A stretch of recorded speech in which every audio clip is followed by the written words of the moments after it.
سلام دوستو، میں پاسٹر ڈگ بکسما متحدہ امریکہ میں سٹی گرجا گھروں سے ہوں۔ ہم آپ کے لیے لائف لائن نام کا ایک نیا پروگرام لاتے ہوئے بہت پرجوش ہیں۔ لائف لائن کا موضوع بائبل سے یوحنا 17 باب کی 3 آیت ہے، جو یہ کہتا ہے، اور ہمیشہ کی زندگی یہ ہے کہ وہ تجھ خدائے واحد اور برحق کو اور یسوع مسیح کو جسے تو نے بھیجا ہے جانے۔ ہماری تمام گفتگو اور تعلیم میں ہم آپ کے ساتھ خدا کے بارے میں اشتراک کرنا چاہتے ہیں، اس کی بادشاہی کے بارے میں، یسوع مسیح کے بارے میں، اور اس نے ہمارے لیے کیا کیا ہے۔ مجھے امید ہے کہ آپ ہمارے پروگرام سے لطف اندوز ہوں گے۔ میں اس کا بہت منتظر ہوں۔ خدا آپ کو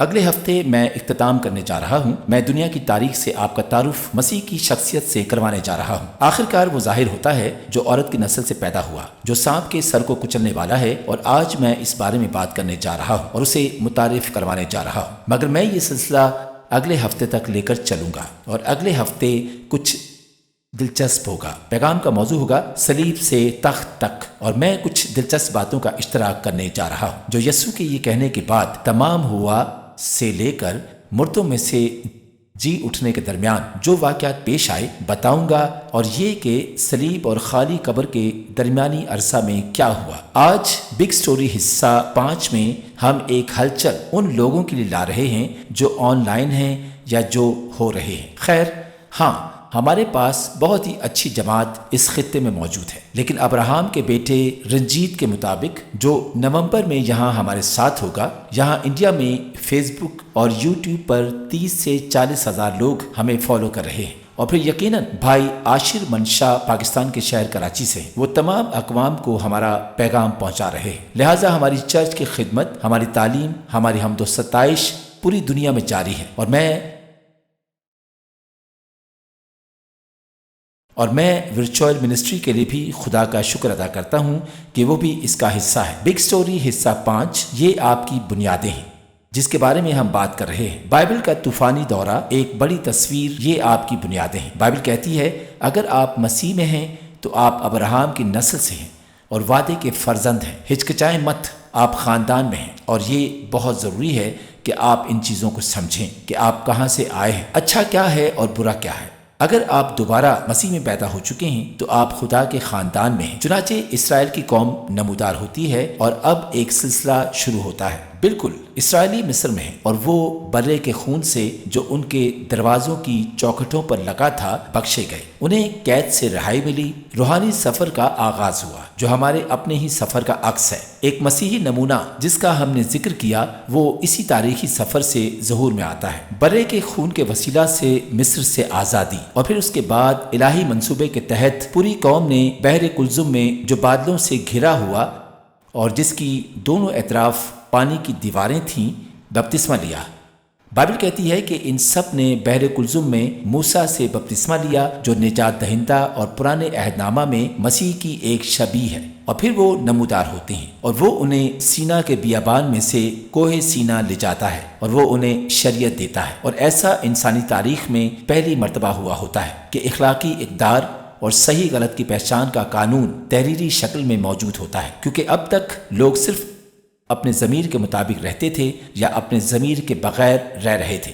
تحریری شکل میں کچھ موجود نہ تھا جو بتاتا کہ خدا کون ہے، وہ کیسا تھا اور اس کی توقعات کیا تھیں۔ اس کے ساتھ خیمہ اجتماع کا ایک نمونہ دیا گیا، اس کے 3 حصے جو آپ کے 3 حصوں یعنی روح، جان اور جسم، جسے بائبل میں بیرونی صحن، اندرونی صحن اور مقدس مقام کہا گیا ہے، اور یہ سب باتیں ہوئیں اور انہیں شریعت دی گئی، اور توریت کے دن شروع ہوئے اور اسرائیل وہاں سے سفر کے لیے روانہ ہو۔ یاد رکھیں یہ بہت اہم تھا، وہ بت پرستوں کے ساتھ 400 سال تک غلامی میں رہے۔ یہی وجہ ہے کہ وہاں کوئی شریعت، توریت، موسیٰ کی 5 کتابیں، کچھ بھی نہیں تھا۔ زیادہ تر جو تجربہ ہوا، جو ابراہم اور بزرگوں کے ذریعے گزرا، وہ کھو گیا۔ اور خدا کو ان نئے لوگوں کو لے جانا پڑا جن کو اس نے بپتسمہ دیا تھا، اپنے خون کے وسیلہ سے نجات دی، اور وہ چاہتا تھا کہ انہیں ان مسائل پر سکھائے جن کی انہیں ضرورت تھی اور جن کا وہ لوگ شکار تھے، اور اس نے انہیں خون کے وسیلہ سے پانی کے ذریعے اور قانون کے ذریعے اپنا بنایا، اور وہ اہل کتاب ہو گئے، اور بلا شبہ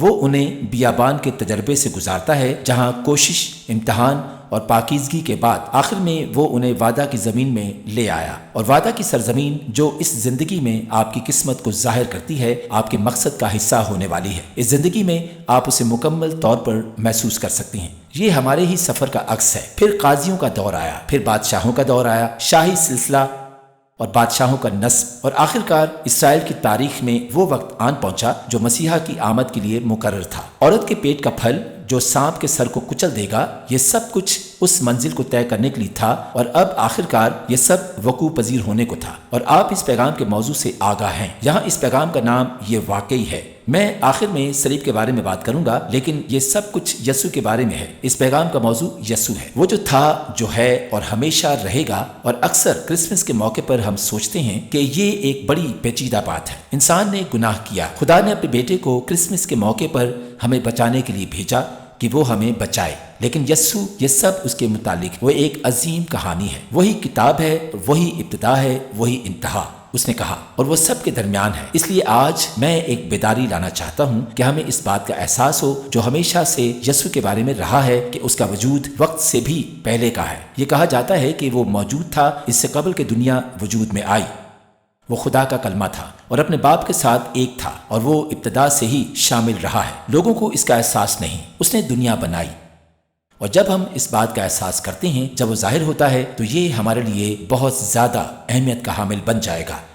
عبرانیوں 1 باب میں دیکھیں، وہ ہمیشہ شامل رہا ہے۔ عبرانیوں 1 باب کی 1 تا 4 آیات یہ کہتا ہے کہ اگلے زمانے میں خدا نے باپ دادا سے حصہ با حصہ اور ترا بترا نبیوں کی معرفت کلام کر کے اس زمانہ کے آخر میں ہم سے بیٹے کی معرفت کلام کیا، جسے اس نے سب چیزوں کا وارث ٹھہرایا، اور جس کے وسیلہ سے اس نے عالم بھی پیدا کیے۔ وہ اس کے جلال کا پرتو اور اس کی ذات کا نقش ہو کر سب چیزوں کو اپنی قدرت کے کلام سے سنبھالتا ہے۔ وہ گناہوں کو دھو کر عالم بالا پر کبریا کے دہنی ہاتھ جا بیٹھا، اور فرشتوں سے اسی قدر بزرگ ہو گیا جس قدر اس نے میراث میں ان سے افضل نام پایا۔ ماضی میں خدا نے ہمارے باپ دادا سے بات کی۔ عبرانی مصنف نے اسے کئی بار اور کئی مختلف طریقوں سے کہا، لیکن ان آخری دنوں میں اس نے اپنے بیٹے کے ذریعے ہم سے بات کی، جسے اس نے ہر چیز کا وارث ٹھہرایا اور جس کے ذریعے اس نے کائنات کو بھی بنایا۔ مثال میں یسوع کے بارے میں کہا گیا کہ وہ خدا کی طرف سے حکمت کی روح ہے، جو زمین کی بنیاد رکھنے والا ماہر کاریگر تھا، جبکہ تمام فرشتے خوشی سے چلائے، جس کے ذریعے یہ ESV بائبل ترجمہ میں کہتا ہے، اس نے دنیا کو بنایا۔ وہ اس کے جلال کا پرتو اور اس کی ذات کا نقش ہو کر سب چیزوں کو اپنی قدرت کے کلام سے سنبھالتا ہے۔ وہ گناہوں کو دھو کر عالم بالا پر کبریا کی دہنی طرف جا بیٹھا، اور فرشتوں سے اسی قدر بزرگ ہو گیا جس قدر اس نے میراث میں ان سے افضل نام پایا۔ ویسے اس بات کا کیا مطلب ہے؟ یہ واقعی بہت آسان ہے۔ اس کا نام کیوں اتنا افضل ہے؟ پہلے یہ کہ وہ اس طرح معجزانہ طور پر پیدا ہوا، پھر اس نے یہ سب ترک کر دیا، دنیا کی انتہا میں چلا گیا، اور نہ صرف اچھے نام کے ساتھ پیدا ہوا، اس نے خود کو چھوٹا کیا، اور اس نے دگنا نام پیدا کیا، اور اس طرح اس کا نام سب ناموں سے اعلیٰ ہے۔ اس لیے نہیں کہ وہ باپ کا اکلوتا ہے، بلکہ اس لیے کہ اس نے سب ترک کر دیا، غلام اور خادم بنا، اور اس نے اپنا نام بھی پیدا کیا۔ تو کیا یہ تعجب کی بات نہیں کہ وہ ان سب پر حکمرانی کرتا ہے؟ اور ویسے تعجب کی بات نہیں کہ جب یسوع طوفان میں کھڑا ہوا اور لہروں سے کہا کہ تھم جا، اور پانی تھم گیا اور شاگرد چلے گئے۔ یہ کیسا آدمی ہے کہ ہوائیں اور سمندر بھی اس کی اطاعت کرتے ہیں؟ جس نے اسے بنایا، اس کی عظمت کے بارے میں کیا خیال ہے؟ کوئی اچنبھے کی بات نہیں، میں بس اس کی وسعت کا احساس پیدا کرنا چاہتا ہوں۔ اس بارے میں حیرت زدہ ہوں کہ یسوع کون ہے، وہ جو تھا، جو ہے، جو آنے والا ہے۔ اور پھر جب مخلوقات کو پیدا کیا گیا تو پہلے سے اس کا وجود تاریخ میں ملتا ہے۔ وہ نوح کے دنوں سے، آدم سے لے کر نوح تک کے دور تک، بزرگ ابراہیم، اسحاق اور یعقوب کے دنوں تک تاریخ کے تمام مراحل میں موجود رہا ہے۔ وہ ہر وقت وہاں موجود تھا۔ وہ ابراہیم سے ملک صدق کے طور پر ملا، جس کا کوئی باپ نہیں، ماں نہیں، جس کا کوئی باپ نہیں، ماں نہیں، کوئی ابتدا اور کوئی انتہا نہیں۔ ابراہم نے اسے 10واں حصہ دیا۔ وہ اپنی پیدائش سے پہلے کے مرحلے میں ہر جگہ موجود تھا۔ اس کی ملاقات یعقوب سے یبوک میں ہوئی۔ یہ وہی تھا جس نے یعقوب کے ساتھ کشتی لڑی اور اسے چھوا اور اس کی فطرت میں تبدیلی لائی، جس نے اسرائیل کی قوم کو وجود میں لایا۔ وہ یرو کے میدانوں میں خدا کا آدمی تھا۔ وہ یشوا کے ساتھ تھا جیسا کہ تلوار کھینچنے والا شخص، اور یشوا نے اس کے پاس جا کر اسے کہا، تو ہماری طرف ہے یا ہمارے دشمنوں کی طرف؟ اور اس نے کہا، میں اس وقت خداوند کے لشکر کا سردار ہو کر آیا ہوں۔ تو اپنے پاؤں سے اپنی جوتی اتار دے، کیونکہ یہ جگہ جہاں تو کھڑا ہے مقدس ہے۔ اور اس طرح ہم پرانے عہد نامہ میں تمام تاریخ کے نازک مراحل میں دیکھتے ہیں کہ وہ ظاہر ہوتا ہے۔ ہم اسے اسرائیل کی اسیری کے دوران دانیل کے ساتھ دیکھتے ہیں، جب وہ ان کو چھڑاتا اور خریدتا اور تخلیق کرتا ہے۔ وہ وعدہ کی سرزمین پر واپس جانے کے لیے تیار ہو رہے ہیں۔ وہ 21 دن کے روزے کے بعد ظاہر ہوتا ہے۔ وہ ایک طاقتور، متحرک، شاندار سفید شخص کے طور پر ظاہر ہوتا ہے، جس سے سفید چمکتی روشنی نکلتی ہے، اور یہ وہی صورت ہے جو یوحنا کو مکاشفہ میں پتمس کے مقام پر ظاہر ہوتی ہے۔ یہ سب پہلے سے ظاہری شکلیں ہیں، اور جسے ہم کرسٹوفنی کہتے ہیں۔ کرسٹوفنی پرانے عہد نامہ میں پیدائش سے قبل مسیح کے ایک پہلے سے وجود کی ظاہری شکل ہے، یا تو دکھائی دینے والی یا پوشیدہ، اور ہم اسے روت اور بوئز کے درمیان محبت کی کہانی میں ایک رشتہ دار نجات دہندہ کے طور پر دیکھتے ہیں، جو اس شاہی نسل کو چھڑاتا اور خریدتا اور تخلیق کرتا ہے۔ نبوت کی روح ہم اسے زبور میں داؤد کے ساتھ ظاہر ہوتے ہوئے دیکھتے ہیں، جیسے داؤد کے لکھے تمام زبور جب وہ بادشاہی سلسلہ قائم کر رہا تھا جس کے ذریعے مسیح کا ظہور ہوگا، ہمیں اس کا عکس دکھائی دیتا ہے، جیسے وہ خود وہاں موجود ہو اور داؤد سے مخاطب ہو۔ وہ یقیناً حیرت انگیز ہے۔ میں یہاں کچھ لمحات کے لیے آپ کی توجہ چاہوں گا۔ یہاں داؤد ہے، اس بات کو سمجھیں۔ زبور 22 میں داؤد ایک گیت لکھتا ہے، اور یہی وہ الفاظ ہیں جو یسوع صلیب پر ادا کرتا ہے، اور جو لوگوں نے کہے اس سے صدیوں پہلے لکھا جا چکا تھا۔ اگر آپ کو یقین نہیں ہے کہ بائبل حقیقی ہے یا سچ، تو یہ یقیناً آپ اس بات پر یقین نہیں کر سکتے جو زبور 22 کہتا ہے۔ اور میں حیران ہوں کہ جب داؤد نے یہ لکھا تو وہ کس قسم کی حالت میں تھا۔ میں دعوے سے کہتا ہوں کہ وہ رقص نہیں کر رہا تھا، خوشی سے رقص، وہ درد اور پریشانی اور تنہائی اور خالی پن کی حالت میں تھا، اور اس حالت میں اس پر نبوت ہوئی، اور اس نے اسے ان واقعات سے جوڑا جو وہ لکھنے والا تھا۔ خیر، کچھ معاملات جن سے آپ گزرنے جا رہے ہیں اور جن میں آپ ہیں، جیسے داؤد بھی تھا، یہی وہ موقع ہے جس میں آپ کو تحمل کی ضرورت ہے تاکہ وہ آپ کو اپنے مطابق ڈھال سکے، اور یہ اس قیمت کا ایک حصہ ہے جو آپ نے ادا کرنی ہے، اور یہ ایک خوبصورت چیز ہے۔ پولس کہتا ہے، اور میں اس کو اور اس کے جی اٹھنے کی قدرت کو اور اس کے ساتھ دکھوں میں شریک ہونے کو معلوم کروں اور اس کی موت سے مشابہت پیدا کروں۔ مجھے یہ آیت پسند نہیں ہے، تاہم جیسا کہ میں خدا میں پختہ ہوا ہوں، میں نے اس کی گہرائی اور خوبصورتی کو دیکھا ہے۔ اس طرح داؤد اس مقام پر ہے اور اپنی تحریر کا جائزہ لیتا ہے۔ اے میرے خدا، اے میرے خدا، تو نے مجھے کیوں چھوڑ دیا؟ یہ وہ تمام الفاظ کہتا ہے جو وہ صلیب پر کہتا ہے۔ تو میری مدد اور میرے نالا و فریاد سے کیوں دور رہتا ہے؟ اے میرے خدا، میں دن کو پکارتا ہوں پر تو جواب نہیں دیتا، اور رات کو بھی اور خاموش نہیں ہوتا۔ پر میں تو کیڑا ہوں، انسان نہیں، آدمیوں میں انگشت نما ہوں اور لوگوں میں حقیر۔ وہ سب کچھ جو مجھے دیکھتے ہیں میرا مذاق اڑاتے ہیں، وہ منہ چڑھاتے، وہ سر ہلا ہلا کر کہتے ہیں، اپنے کو خداوند کے سپرد کر دے، وہی اسے چھڑائے، جبکہ وہ اس سے خوش ہے تو وہی اسے چھڑائے۔ یہ وہی الفاظ ہیں جو انہوں نے صدیوں بعد کہے تھے۔ بہت سے سانڈوں نے مجھے گھیر لیا ہے، بسنت کے زوراور سانڈ مجھے گھیرے ہوئے ہیں۔ یہ تاریکی کی دنیا کے شیطانی حکمران ہیں جو مصلوبیت کے وقت وہاں موجود تھے، لوگوں کو یسوع کو مارنے اور قتل کرنے پر اکسا رہے تھے۔ وہ انہیں دیکھتا ہے، وہ پھاڑنے اور گرجنے والے ببر کی طرح مجھ پر اپنا منہ پسارے ہوئے ہیں۔ میں پانی کی طرح بہہ گیا، میری سب ہڈیاں اکھڑ گئیں، میرا دل موم کی مانند ہو گیا، وہ میرے سینے میں پگھل گیا، میری قوت ٹھیکرے کی مانند خشک ہو گئی۔ داؤد یقینی طور پر اپنے بارے میں بات نہیں کر رہا ہے، وہ میرے سینہ میں پگھل گیا، میری زبان میرے تالو سے چپک گئی، اور تو نے مجھے موت کی خاک میں ملا دیا، کیونکہ کتوں نے مجھے گھیر لیا ہے، وہ شیاطین ہیں، وہ میرے ہاتھ اور میرے پاؤں چھیدتے ہیں، میں اپنی سب ہڈیاں گن سکتا ہوں، وہ مجھے تاکتے اور گھورتے ہیں، وہ میرے کپڑے آپس میں بانٹتے ہیں اور میری پوشاک پر کرا ڈالتے ہیں۔ زبردست! لہٰذا ہم یسوع کو دیکھ سکتے ہیں۔ یہ سب ہونے سے پہلے خدا کا عظیم شاہکار ہمیں ہر دور میں نظر آتا ہے۔ وہ ہمیں یسایہ کی پیشن گوئیوں میں بھی نظر آتا ہے، جہاں وہ ہماری خطاؤں کے لیے کچلا اور زخمی ہوا، ہماری بدکاریوں کے لیے کچلا گیا، ہماری سلامتی کی خاطر اس نے مصیبت سہی، اس کے کوڑوں کی مار سے ہم شفا پاتے ہیں۔ ہم اسے ہر جگہ موجود دیکھتے ہیں، وہ ہمیں ہر جگہ نظر آتا ہے، زندہ، پہلے سے وجود رکھنے والا، بات چیت میں بولے جانے والے الفاظ میں ظاہر ہوتا ہے۔ ہم اسے موسیٰ کے ساتھ جلتی ہوئی جھاڑی میں دیکھتے ہیں، ہم ان تمام چیزوں کو دیکھتے ہیں، اور میں صرف یہ تاثر دینا چاہتا تھا کہ یسوع ہمیشہ ایسے ہی رہا ہے۔ جب ہم اس کی پیدائش اور مصلوبیت کے عمل کے قریب آتے ہیں، وہ ہمیشہ موجود تھا، وہ ہمیشہ نجات کے عمل کے ہر مرحلے میں شامل تھا اور ہمیشہ رہے گا۔ جب وہ یوحنا پر پتمس کے جزیرہ میں نمودار ہوا اور کہا، اور زندہ ہوں، میں زندہ ہوں،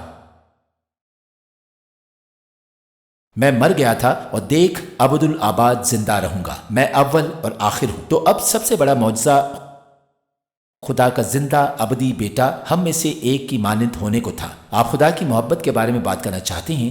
نہیں، حیرت ہے کہ ہم گیت گاتے ہیں جیسے بے پرواہ محبت، دیوانہ محبت، کہ وہ ابدی بیٹا یہ سب کچھ کرے گا اور پھر وہ نیچے آئے گا، وہ اپنی ابدی حالت، اپنی ناقابل اختتام ابدی حالت کو ایک ایسا آدمی بننے کے لیے چھوڑے گا جو ایک وقت میں صرف ایک جگہ ہو سکتا ہے اور اپنے آپ کو ہمیشہ کے لیے محدود کر سکتا ہے۔ وہ اپنے آپ کو کسی ابدی وجود میں واپس تبدیل نہیں کرے گا۔ ایک بار جب وہ آدمی بن گیا تو وہ ہمیشہ کے لیے آدمی بن گیا، اور بائبل کہتی ہے کہ خدا اور انسان کے درمیان صرف ایک ہی ثالث ہے، وہ آدمی جو آگے بیٹھا ہے، ایک آدمی یعنی یسوع مسیح۔ کسی کو بھی خود کی نمائندگی نہ کرنے دیں، خواہ کسی رسول یا کسی اور کو، کیونکہ ایسا ممکن نہیں ہے۔ ہماری نمائندگی کرنے والا صرف ایک ہی ہے۔ حقیقت یہ ہے کہ وہ ایسا کرے گا تاکہ دکھا سکے کہ خدا ہم سے جس قدر محبت اور جذبہ رکھتا ہے۔ آپ خود کو بیکار سمجھتے ہیں؟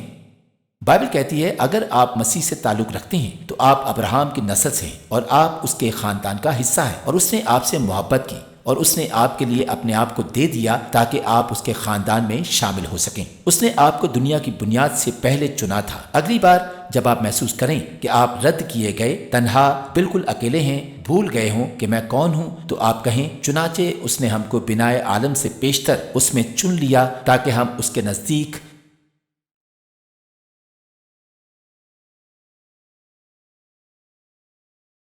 محبت میں پاک اور بے عیب۔ وہ مجھے اپنے خاندان میں چاہتا ہے۔ میرے لیے ان جھوٹی باتوں کے جواب میں یہ سب کچھ کہنا شروع کریں۔ جب آپ کو لگتا ہے کہ آپ کسی چیز سے مغلوب ہو گئے ہیں، جیسے کہ آپ کو آسانی سے گھیرنے والا گناہ، تو یہ کہیں، گناہ کا مجھ پر غلبہ نہیں ہوگا کیونکہ میں شریعت کے تحت نہیں ہوں، میں فضل کے ماتحت ہوں۔ آپ کو اپنے آپ سے بات کرنا شروع کرنے کی ضرورت ہے، جیسے آپ کو ٹوریٹ سنڈروم، نفسیاتی بیماری یا کچھ اور ہے۔ سڑک پر چلیں اور بولنا شروع کریں جو اس نے آپ کے بارے میں کہا ہے، اور ایسی باتیں مت سوچیں جو آپ کو وسوسے میں ڈالتی ہیں۔ میں نے ان باتوں کی منصوبہ بندی نہیں کی تھی جیسا کہ یہ کسی کے لیے تھا، ٹھیک ہے؟ تو ہم اس چیز کو دیکھتے ہیں، ہم یہ سب ہوتا دیکھتے ہیں، ہم دیکھتے ہیں کہ یہ سب وقوع پذیر ہوتا ہے۔ کہانی جبرائیل، آپ سب کرسمس کی کہانی سے واقف ہیں۔ جبرائیل مریم پر ظاہر ہوتا ہے اور اسے بتاتا ہے کہ اسے چن لیا گیا ہے، اور یہ ظاہر ہے کہ وہ کنواری ہے، اس کی ابھی تک شادی نہیں ہوئی ہے، اور وہ کہتی ہے کہ اگر ایسا ہونے جا رہا ہے تو یہ کیسا ہوگا اور کیسے؟ اور اس نے کہا، روح القدس تجھ پر نازل ہوگا اور خدا تعالیٰ کی قدرت تجھ پر سایہ ڈالے گی، اور اس سبب سے وہ مولود مقدس خدا کا بیٹا کہلائے گا، اور تو اس کا نام یسوع رکھنا، اور وہ اپنے لوگوں کو ان کے گناہوں سے بچائے گا۔ یہ سب جلد ہونے والا ہے، اور یہ بات عجیب معلوم ہوتی ہے تو ہم دیکھتے ہیں کہ یسوع پیدا ہوا ہے، اور باقی تمام لوگوں کے مطابق ایسا لگتا ہے کہ وہ شادی کے بغیر پیدا ہوا تھا۔ یہ ایسا احساس ہے جس کے ساتھ آپ کو بڑا ہونا ہے۔ تم ایک کمینے بیٹے ہو، تم ایک اچھے بیٹے نہیں ہو، جیسے تم ایک ناجائز اولاد ہو۔ یہ وہ باتیں ہیں جو انہوں نے اس کے متعلق کہیں جب انہوں نے اس کے ساتھ شریعت کے کلام کو بانٹنے کی کوشش کی۔ یوحنا 8 باب کی 41 آیت، فریسی کہتے ہیں، ہم تمہارا ماضی جانتے ہیں۔ انہوں نے کہا، تم اپنے باپ کے سے کام کرتے ہو۔ انہوں نے اس سے کہا، ہم حرام سے پیدا نہیں ہوئے، ہمارا ایک باپ ہے یعنی خدا، لہٰذا اسے ان سب چیزوں کو ایک طرف رکھنا پڑا، اور اس سے بڑھ کر وہ ناصرت سے آیا تھا جو بری شہرت والا قصبہ تھا۔ میں یہ سب کیوں بتا رہا ہوں؟ کیونکہ یہ خدا کے خاص منصوبے تھے۔ شیطان یہ نہیں جانتا تھا کہ کیا ہو رہا ہے، خدا نے اسے بے وقوف بنایا۔ وہ شیطان کی نظروں کے سامنے پیدا ہوا تھا، وہ ہمیشہ سے ایک دن پیچھے رہا ہے، ہمیشہ بہت پیچھے۔ یسوع کے پیدا ہونے کے بعد سے وہ نہیں جانتا تھا کہ وہ کون ہے۔ اب جبکہ اسے بعد میں معلوم ہوا کہ کچھ ہوا ہے، لیکن مجھے معلوم نہیں تھا کہ یہ کیا ہے۔ میں بہتر طور پر اس کا خیال رکھوں۔ وہ بیت لحم میں ہر بچے کو مروا دیتا ہے جو 2 سال یا اس سے کم عمر کے تھے۔ خوفناک عورت کی نسل کی شدت سے تلاش میں، بالکل اسی طرح جیسے اسرائیل کی ابتدائی تاریخ میں بچوں کو مگرمچھوں کے پاس پھینکا گیا تھا۔ قدیم مصر میں نجومیوں نے پیشن گوئی کی تھی کہ ایک بچہ پیدا ہوگا جو اسرائیل کو نجات دے گا اور پھر تمام بچے ہلاک ہو جائیں گے۔ وہ اس نسل کو تلاش کرتا ہے، لیکن وہ نہیں جانتا تھا کہ وہ مکمل طور پر بے وقوف بنایا گیا ہے۔ اس نے اس رسوا بچے کو ایک برے بدنام قصبے میں بڑھتے ہوئے نہیں دیکھا جیسے کوئی سنگین چیز ہے، اور یسوع اس کی نظروں کے سامنے پلا بڑھا ہے۔ تو یسوع اس طرح جب وہ انسانی تاریخ کے مرحلے میں داخل ہوا، یہ کائنات سے متعلق ہے، یہ شاندار ہے، یہ بہت عظیم ہے۔ کیا ہو رہا ہوگا جب وہ تاریخ میں نمودار ہوا؟ اس نے آدم کا کردار ادا کیا اور ایسا کرتے ہوئے نئے انسانی نمائندے کا کردار سنبھالا۔ آمین۔ یہ پہلا کرنتھیوں 15 باب کی 45 آیت میں کہتا ہے، لکھا ہے کہ چنانچہ لکھا بھی ہے کہ پہلا آدمی یعنی آدم زندہ نفس بنا، پچھلا آدم زندگی بخشنے والی روح بنا۔ بنی نوع انسان کو ایک نئے آدم کی ضرورت تھی، کیونکہ پہلے آدم نے گناہ کیا تھا اور ہم سب اس کی نسل DNA ہے اور ہم سب اسی کی نسل سے ہیں۔ سب گناہ کی زندگی اور خدا کے خلاف بغاوت اور شیطان اور اس کے فرشتوں کے ساتھ آگ کی جھیل میں خدا سے ابدی علیحدگی کے سبب برباد ہو گئے۔ جب انسان نے گناہ کیا تو یہی میراث ہے۔ ہر ایک کا بدی کی طرف فطری رجحان ہوتا ہے، اور ہمیں ہوگا ایک نئے نمائندے کی ضرورت تھی۔ کوئی راستہ نہیں تھا، کوئی امید نہیں تھی، اور یسوع نے اس کام کو سر انجام دینے کے لیے انسانی تاریخ کے مرحلے پر قدم رکھا ہے۔ کچھ چیزیں ایسی تھیں جو اسے اپنے منصوبے میں کرنے کی ضرورت تھی۔ سب سے پہلے اسے شریعت کی پیروی کرتے ہوئے پہلے آدم کی ناقص کارکردگی کو ایک کامل بے گناہ کارکردگی سے بدلنا ہوگا۔ دوسرا، اسے نسل انسانی کے گناہوں اور ناکامیوں کا خمیازہ بھگتنا پڑے گا۔ خدائی انصاف اور حتمی راستہ بازی کے ساتھ اس کا تقاضا تھا، اور اسے یہ کرنا پڑا۔ اس کو سمجھیں، اسے ایسا کرنا تھا، صرف وہی کر سکتا تھا، کوئی اور ایسا نہیں کر سکتا تھا، کیونکہ انہیں اپنے آپ کو بچانے کی ضرورت تھی۔ یہ صرف خدا ہی کر سکتا تھا۔ اسے آدم بننا تھا، اسے خدا بننا تھا۔ یہ انسانی مرحلے پر ہونا تھا، کیونکہ یہیں پر سارا معاملہ ہوا۔ اس کے علاوہ کیونکہ اس کا وجود ہی قوموں پر حکومت کرنے کے لیے تھا، اس لیے اسے شاہی بھی ہونا تھا۔ یاد رکھیں، لکھا ہے کہ اس لیے ہمارے لیے ایک لڑکا تولد ہوا اور ہم کو ایک بیٹا بخشا گیا، اور سلطنت اس کے کندھے پر ہوگی، اور اس کا نام عجیب، مشیر، خدائے قادر، ابدیت کا باپ، سلامتی کا شہزادہ ہوگا۔ اس کی سلطنت کے اقبال اور سلامتی کی کچھ انتہا نہ ہوگی۔ اسے شاہی بننا تھا، اور وہ تھا۔ وہ داؤد کی بادشاہی نسل سے پیدا ہوا تھا، تو وہ یہاں تھا۔ جب وہ بپتسمہ لینے کے لیے دریائے یردن کے کنارے پر ظاہر ہوا تو ایک فاختہ آسمان سے اتری، اور اس نے باپ کی آواز سے تصدیق کی کہ یسوع اس کا بیٹا ہے۔ اس وقت شیطان نے غور کیا، اور اس کے بعد اپنے منصوبوں کے ذریعے اسے احساس ہوا، مجھے اس سے کوئی فرق نہیں پڑتا کہ اس آدمی کی کہانی کیا ہے، وہ کچھ خاص ہے، وہ معجزات کر رہا ہے، خدا اس سے آسمان پر سے باتیں کر رہا ہے، روح القدس اس پر نازل ہوا، یہ آدمی بری خبر ہے، مجھے اسے قتل کرنا ہوگا۔ ویسے وہ صرف یہی جانتا ہے کہ کس طرح اس کام کو کرنا ہے۔ ابلیس حکمت کار نہیں ہے۔ اگر اسے اپنے راستے میں کوئی چیز ملتی ہے تو وہ اسے گرا دیتا ہے۔ وہ صرف یہی کر سکتا ہے کہ وہ میرے راستے سے ہٹ جائے۔ میں سمجھتا ہوں اگر مجھے فتح حاصل کرنی ہے تو یہ سب سے اوپر کا طویل راستہ ہے۔ میں سب سے اوپر کی طرف جا رہا ہوں، میں تمہیں نیچے گرانے کو ہوں۔ خدا جا چکا۔ مجھے امید ہے کہ آپ کو آج کا پیغام پسند آیا ہوگا۔ اس سے پہلے کہ ہم ایک ساتھ اپنے وقت کا اختتام کریں، میں سب کے لیے دعا کرنا چاہوں گا۔ مجھے یقین ہے کہ خدا آپ میں سے بہت سے لوگوں کو شفا دینا چاہتا ہے، اور آپ کو اپنی طاقت اور اپنی فکر دکھانا چاہتا ہے، تاکہ آپ جان لیں کہ وہ جانتا ہے کہ آپ کون ہیں۔ وہ آپ کو چھونا اور آپ کو برکت دینا چاہتا ہے۔ اس لیے میں چاہتا ہوں کہ آپ اپنا ہاتھ لے کر اپنے جسم پر کسی ایسی جگہ پر رکھیں جہاں آپ کو درد ہو یا کچھ تکلیف ہو۔ میں دعا کرنے جا رہا ہوں۔ میں یقین رکھتا ہوں کہ روح القدس کے ذریعے خدا کی طاقت آپ کے جسم کو چھوئے گی اور آپ کو شفا بخشے گی۔ اے باپ، ابھی یسوع کے نام پر میں جانتا ہوں کہ تو تمام سامعین، تمام دیکھنے والے لوگوں کو بہت پسند کرتا ہے۔ میں تجھ سے دعا کرتا ہوں کہ لوگوں کو شفا دے کر اپنی عظیم طاقت دکھا۔ یسوع کے نام پر، ابھی یسوع کے نام پر ہم درد اور بیماری کی طاقت کو توڑتے ہیں۔ ہم حکم دیتے ہیں کہ یسوع کے نام پر ان جسموں سے دور ہو جائیں۔ خراب کمر، ریڑھ کی ہڈی کے مسائل اور جوڑوں کا گنٹھیا، ہم جسم کے ان حصوں سے شفا بخش بات کرتے ہیں۔ خداوند ان چیزوں کو صف بندی میں لے آ۔ کینسر اور خون کے امراض، ہم یسوع کے نام میں دعا کرتے ہیں کہ خدا آپ کو شفا دے اور چھوئے اور بحال کرے، صلیب کی طاقت کو جاری کرے جو آپ کے لوگوں کو شفا بخشتی ہے۔ ہم یسوع کے نام پر لوگوں کی زندگیوں سے شیطانی جبر کی طاقت کو توڑ دیتے ہیں۔ اے خدا، اپنے لوگوں کو شفا دے، انہیں دکھا کہ تو ان سے کتنا پیار کرتا ہے۔ خداوند، میں اس سے آگے دعا کرتا ہوں۔ خداوند، میں دعا کرتا ہوں کہ تو خوابوں اور رویا کے ذریعے اپنے آپ کو لوگوں پر ظاہر کر، انہیں ذاتی طور پر دکھا کہ تو کون ہے اور تو ان سے کتنا پیار کرتا ہے۔ ہم یسوع کے نام پر یہ دعا مانگتے ہیں، آمین۔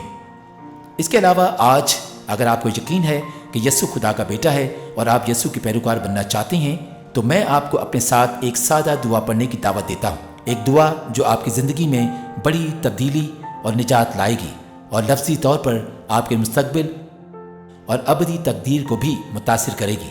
اگر آپ ان باتوں پر یقین رکھتے ہیں روح القدس سے اپنے دل میں سچے ہونے کے لیے، اور اگر آپ تبدیل ہونا چاہتے ہیں تو یہ دعا میرے ساتھ کریں۔ یہ آپ کی زندگی میں نجات کا دروازہ کھول دے گی۔ یہ دعا میرے پیچھے پڑھیں۔ باپ، میں تیرے پاس یسوع کے نام پر آیا ہوں۔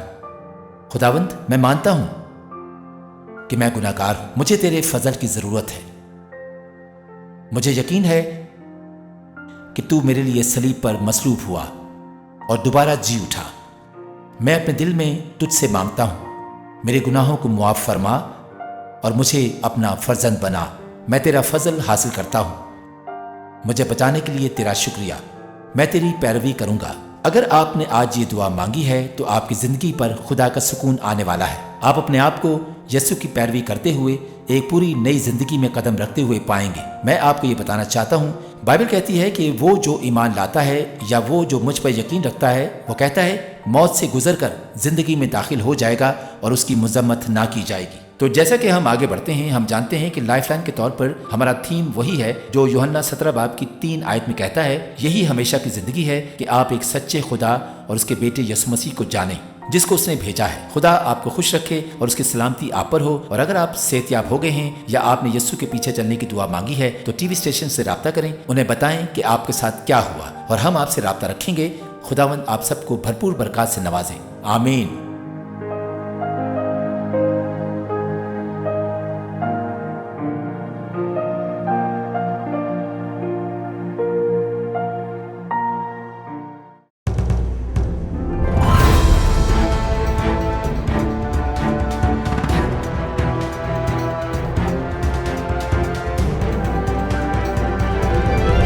You are watching Shine Star TV. Be the light.